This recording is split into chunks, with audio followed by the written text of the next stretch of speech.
Do you have the patience to wait for your mud to settle till the water is clear? Are you able to stay in one place until the right action arises by itself? Are you able to step back from your own mind and able to understand everything? The more you know, the less you understand. There's a time for being ahead. There's a time for being behind. A time for being in motion.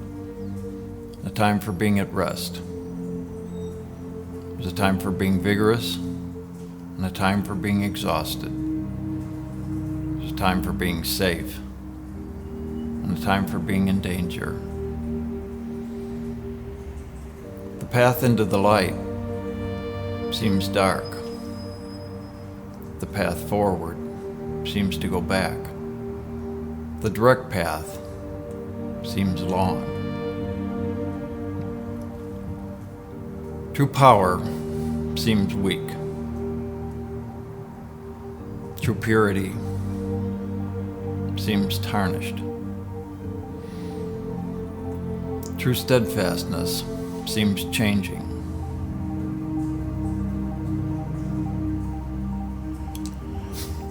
True clarity seems obscure. True wisdom seems childish. True art seems artless. The greatest love seems indifferent. The greatest wisdom seems foolish. Other people all have purpose. I alone don't know.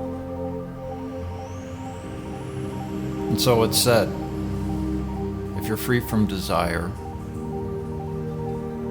you realize the mystery. If you're caught in desire, all you see is the manifestations. But the mystery and the manifestations all come from the same source. That source is darkness. Darkness within darkness. The gateway to all understanding.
So when you say that you had the reserved, does you think that by being reserved can help you communicate better because that way you become more objective, or has that been a hindrance? Because I know what we've been working on these last couple of months is communication, and that's one of the reasons why you came to therapy, is to maybe have a space for that so you can utilize your voice in other areas in your life, personal, professional.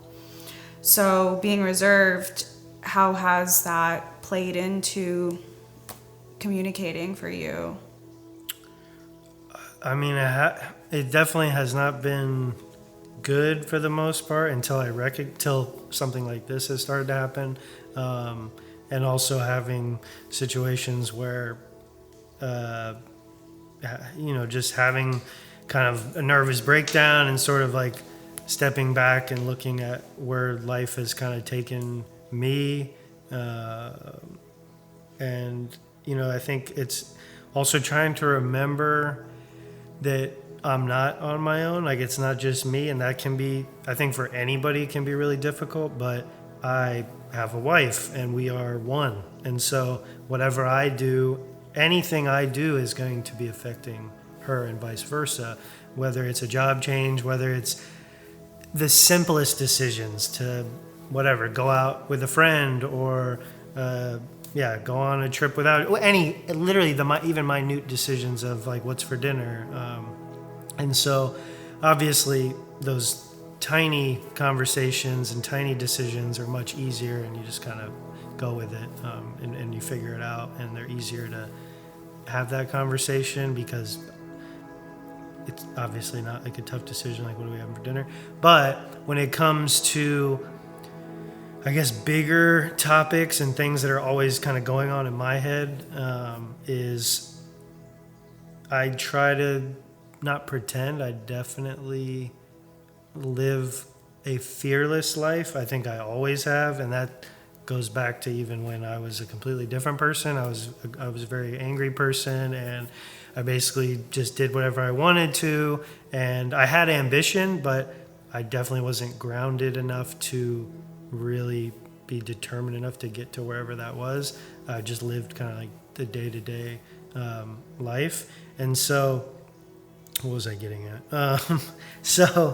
You're talking about communicating and so basically, like, I had a job that it was great for a long time, but it became a nightmare. And but out of some type of fear that maybe I didn't recognize or even understand, instead of talking about it and saying I have to get the hell out of this place, I kind of kept my head down for a period of time. I did talk about it and I vocalized what was going on, but there was so much more than just the basic, like, I don't like my job anymore.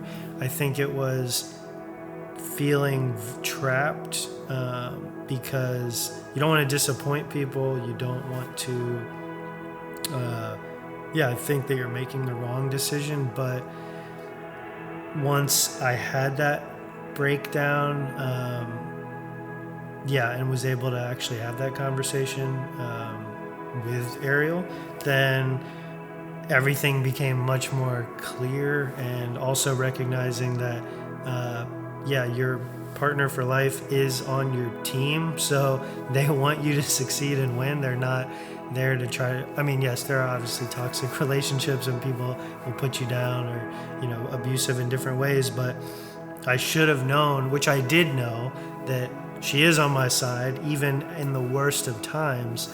And so that moment of breakdown, which there was other things that stemmed from it. We talked about, the secrecy and feeling the need to, I think that, there's a power component to it that I don't know if it's being a man or wanting to be the leader, recognizing that maybe that's not my role. Maybe I shouldn't be that guy. Maybe I truly needed to embrace all the uncertainty and walk into the darkness to find the light, kind of a scenario. and maybe really lean on her to actually take care of me for a little bit, because that was a big part of it too. I think I constantly would put on that face of like, no, everything's fine, money's fine, job is fine, marriage is fine, everything's fine, we're eating fine, we're watching the right show, anything, like everything's fine. You're always kind of trying to project that everything is okay. And I think it took a terrible situation. I mean, for us, it took this terrible conversation to then start coming to therapy and to really start to recognize that Ariel has a lot of baggage and comes from a lot of different places. But I also, even though if you looked at where I came from, you would think, oh, it's peachy keen, like everything was cool.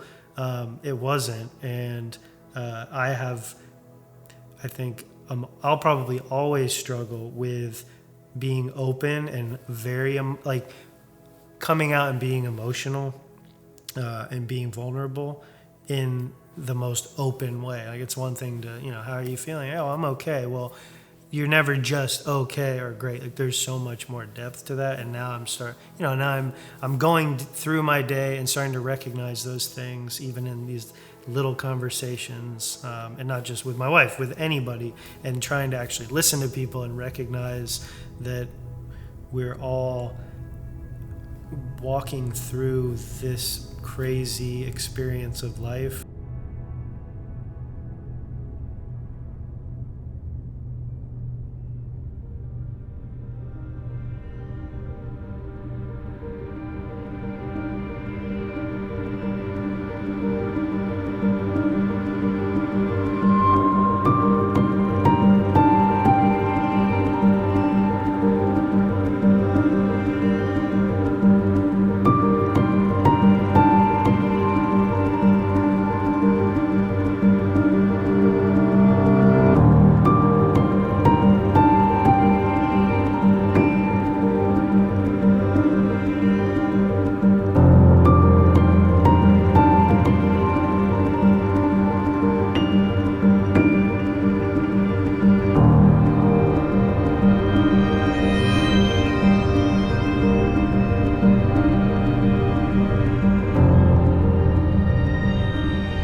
long as I'm making you proud. I mean, I think about you a lot.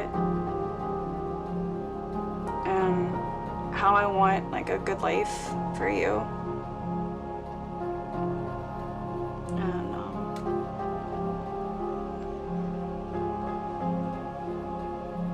I just feel like I'm not serving you well because I'm sad, or I don't, I'm confused, or a lot of things going on, and I just want to make sure you're happy.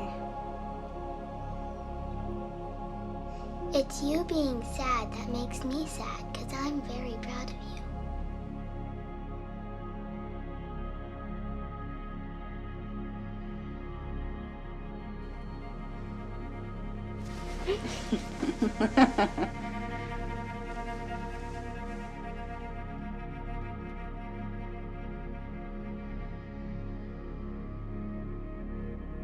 I just hope I'm making you happy. I don't always know what I'm doing, and I don't know why I'm always sad.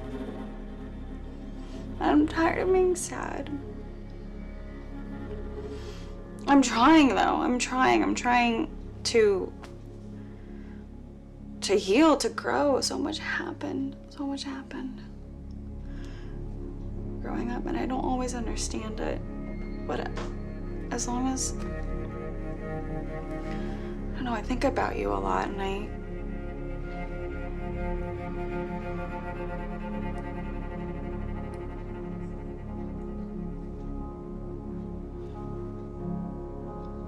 feel like I keep making the same mistakes over and over again, and I don't know how to break those habits, and I'm trying really hard to break those habits. I'm trying really hard, and I don't always know how to. But I'm really trying, because I really care about you. I really do. And I wish that if I could do some things that would, like, to go back, I would, but I can't, so I'm trying to do it now. I'm trying to do the work now, but it's really hard. It's really hard, but I think it's gonna be worth it. I don't know, there's nothing else I can do. I don't know what else to do, so I'm just gonna just keep trying. I just really hope you're proud of me, because I'm doing this for you. But I'm sorry. I'm sorry.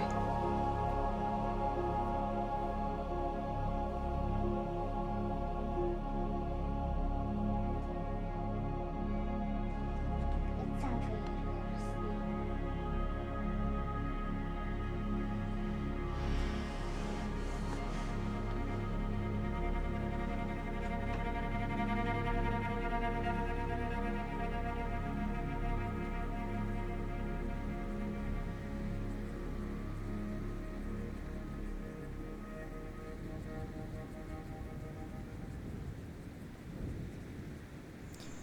I think it means, it can mean community of friends, community of family, maybe even work-related community, but where you get the support and understanding and acceptance of who you are, and maybe the support to realize your potential.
you know what, maybe this does, now that I'm saying this, now that I'm saying this, really, this also taps into a little bit of growing up and things weren't talked about. So again, to bring up like my parents' divorce, it was just like, this is what's happening.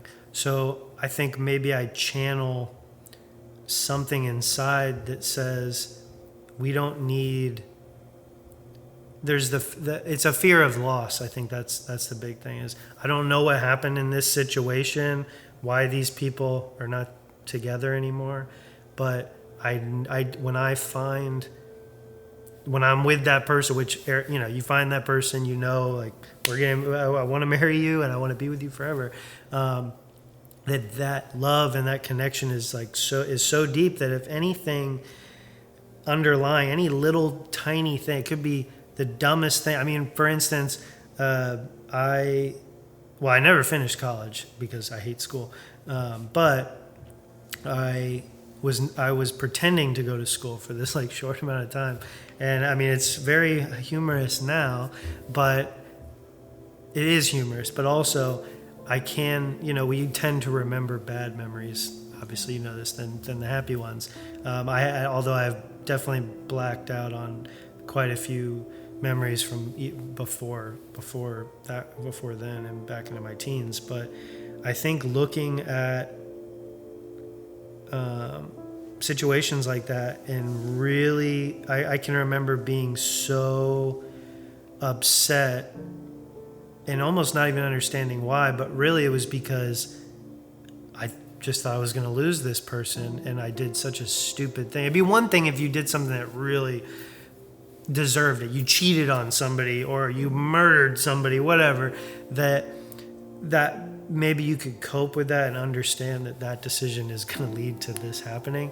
But when it is such a stupid, immature, not a very well thought out idea that you're doing, and you slowly recognize after the fact, and when that person finds out or knows that that hurts them just as much, and if not more, and then you have to obviously start all over and build all that trust up, and so I've definitely over the past little while started to recognize that it's not really worth it anymore. Just like anything else in my life, it's not worth it to worry about if somebody looks at me funny, or somebody doesn't like me, or what kind of car I drive, or what. Like, I need to be doing things for me, and I need to be doing things for us, and that is the most important thing in my life. Like that I cannot compromise on those ideals.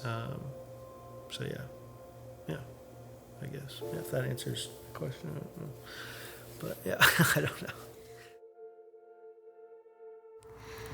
What I need out of a good partnership is friendship and laughter and vulnerability and acceptance.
Don't I know you? Oh, hon, let's get a drink.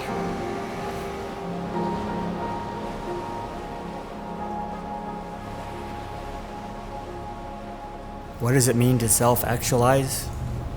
To reach one's potential. To be creative, to explore the boundaries of the self. To test oneself, to question oneself. To challenge the concept of who you are. To expand your horizons. To fail. To look inward and outward. To use community, to take risks, use your partner. To not know yourself, to know what you don't know, to know that you don't know anything. Maybe not. Here's the deal. There's no mistakes. Okay. It happens, right? No, there's no mistakes. There's nothing you can do wrong here. You can make a stupid ass decision and you can pay some consequences and it will hurt and you'll be like, why the hell did I do that? But it's not a mistake. It's there for you to acknowledge and go, did I get something out of this? What happened here? Why did I do this? But the healing part of it, the decision to take this path and not that path. I mean, there's probably many paths we can all take, but there really are only two paths: to heal or to not heal, or maybe not. But I've chosen right now. How about this? I chose to heal. I don't know why. I don't know why we chose that. I don't know why we did this. I mean, you're happy, so I'm guessing, as shitty as this is, it works out. Maybe not. You get happy first. You go for the happy first. You get happy regardless of whatever else is going on. First, you get happy. You know, I always thought happiness was, okay, once you do all of these things, you're gonna be finally happy. No, it's not that. What I'm learning right now is what is happiness, but two, more importantly, or maybe just as importantly, is that you have, it's like you're building your capacity to deal with more shit. And then that's the exciting part, is because the stronger, the healthier you've gotten emotionally, then you can take on more. And that's the exciting part, is that you have no idea what's going to come next, but you feel confident enough, secure enough to finally to take it on. We can't ever be wrong enough to make somebody else right, or we can't ever be right enough to make the world right. You just have to look at the little things that make you happy. Our art. Yeah. Our things that give us joy. And you know, I mean, my God, you get enmeshed in something that makes you so happy, and you forget the rest of the world is there, and you forget everything.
I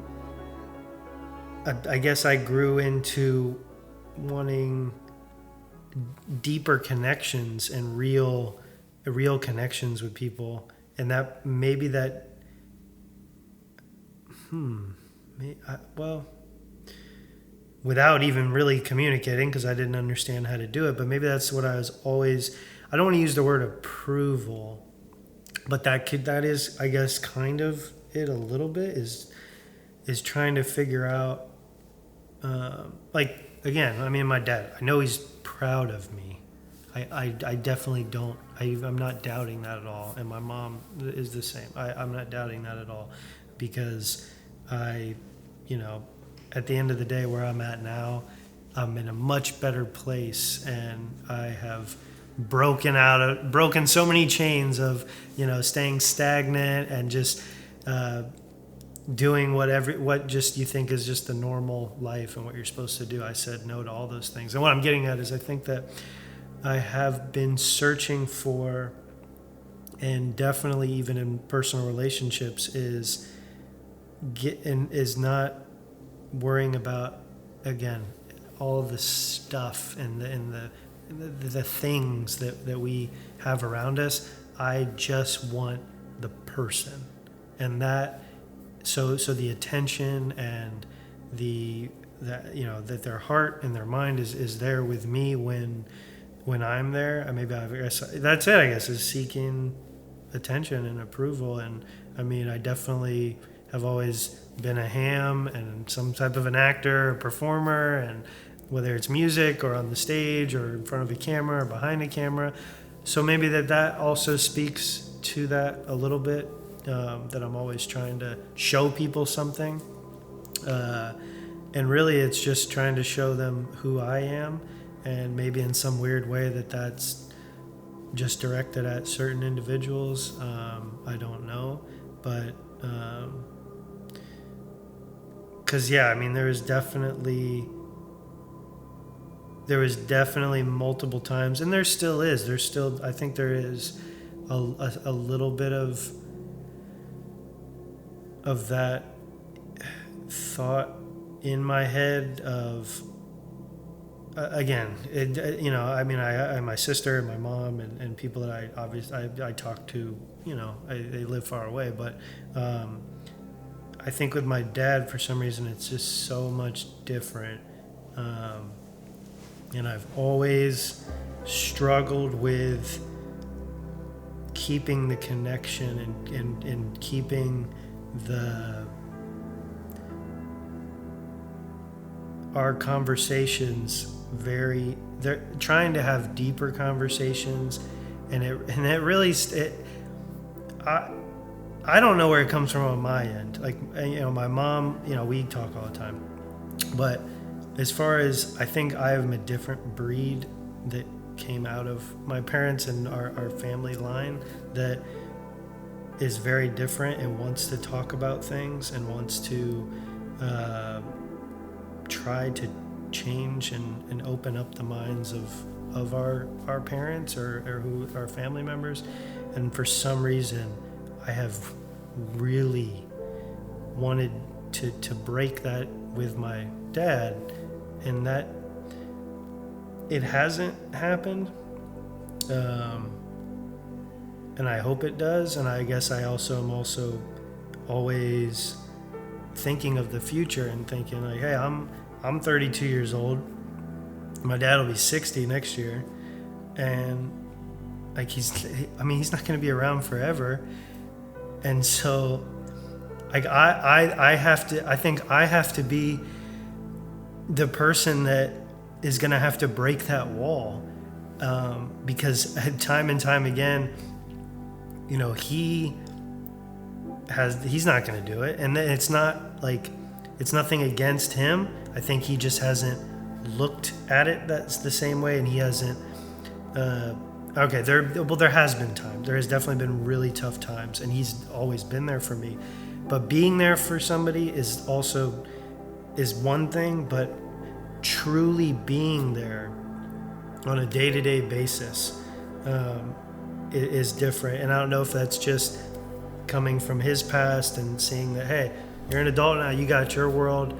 I have my stepmom, his wife, and I have multiple stepbrothers, and there's a family there, and he has a job, and there's things going on there that maybe is just a lot going on. But and maybe that's me being selfish as well. But I also just I shouldn't have to care. I shouldn't have to worry about those things. Like you brought me into this world. Like you decided that I was gonna to come out. So that you get me forever. Like this is not how it should be. Like it sucks that, and I think this is a conversation that probably happens with a lot of people, is like the younger the son or the daughter has to be the one that is trying to reach the father or the mother or whoever it is, because they're just not seeing it. They're not seeing it the same way. And and obviously, like I love my dad to death, and I can call him and I can have conversations with him, but a part of my own fault is that I struggle with pushing the conversation that extra step and opening that next door, and really bringing it, I guess, from whatever small talk to medium heavy talk, and really that's what I really desire. And I don't desire that with everybody, but for some reason I do with him. So I don't know if that will ever happen.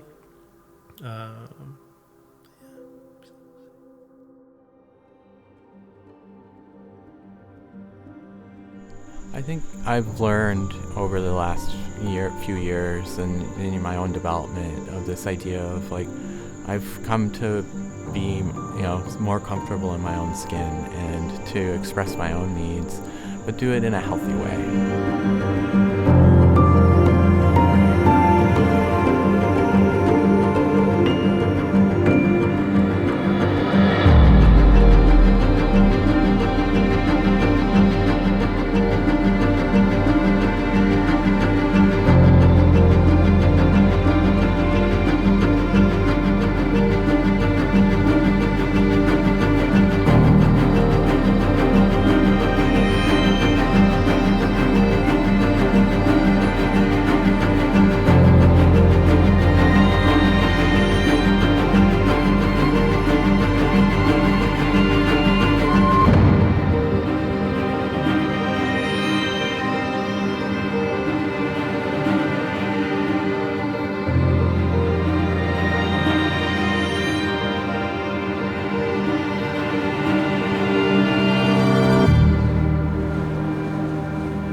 is set up so they think everybody else knows what's going on, knows the secrets, knows everybody, particularly us, we think everybody knows something that we don't know. Yeah.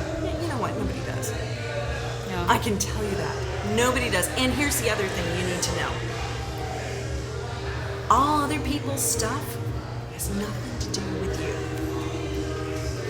Nothing. That's what I'm learning. Nothing to do with you. It's all their stuff. Everybody's going through the same thing. Yeah, there really is not many differences between us all. No. And the thing I've beaten myself up about recently is that I took on other people's shit that wasn't my own, and now it's become my shit. I'm like, God damn it, that wasn't my shit. Fine, now it's my shit, but I'm dealing with it. I'm dealing it. You know, to answer, I do believe in myself. I just think that I'm capable of doing a lot. Spectacular things. Are you kidding? I can't even tell you. Well, I can't even tell you how much fun you're going to have. you probably shouldn't. I love you. You love you. Get there. That's the only thing. Got it? Got it. You sure? Are you sure? I do. You do? When are we getting married? I'm not trying. I'm not trying. I'm doing. That's what you told me, right? Oh, yes. All right. Excellent. Fine. Excellent. Love it. Man, we do like our whiskey.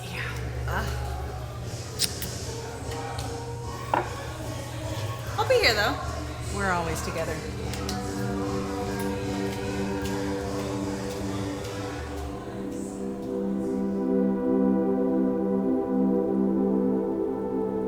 Whether you're going up the ladder or down the ladder, your position is shaky. When you stand with both feet on the ground, you're always in balance.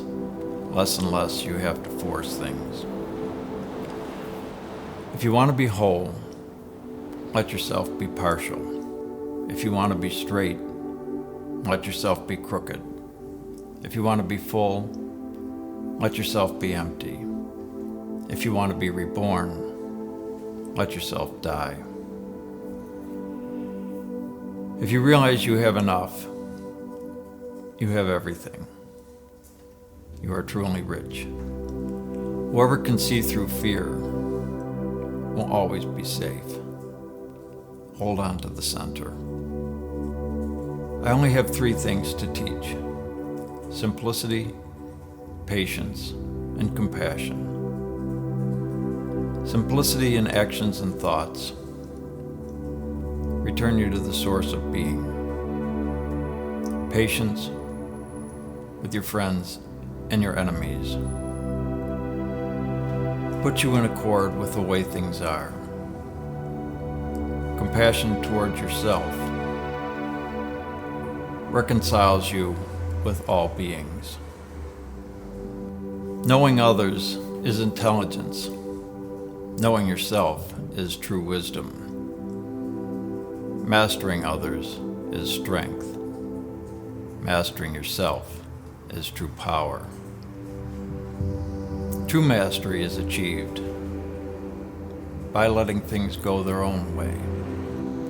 If you look to others for fulfillment, you will never be fulfilled. Be content with what you have. Rejoice in the way things are. When you realize that nothing is lacking, the whole world belongs to you. When male and female combine, harmony is achieved. How do I know all these things? By looking inside myself.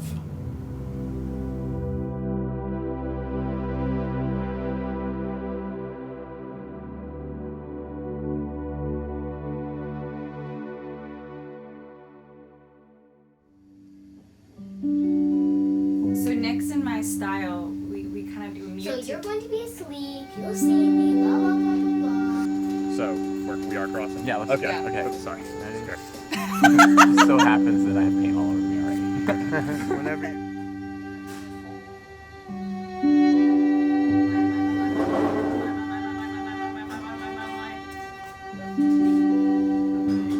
It's not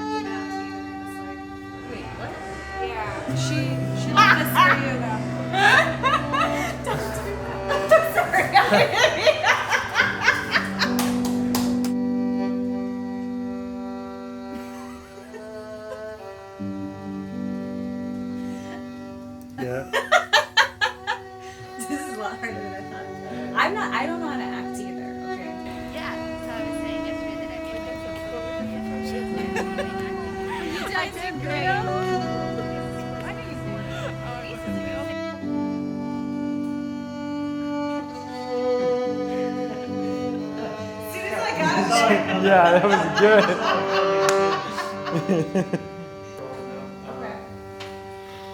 Make sure I actually hit record. Yep, we're rolling.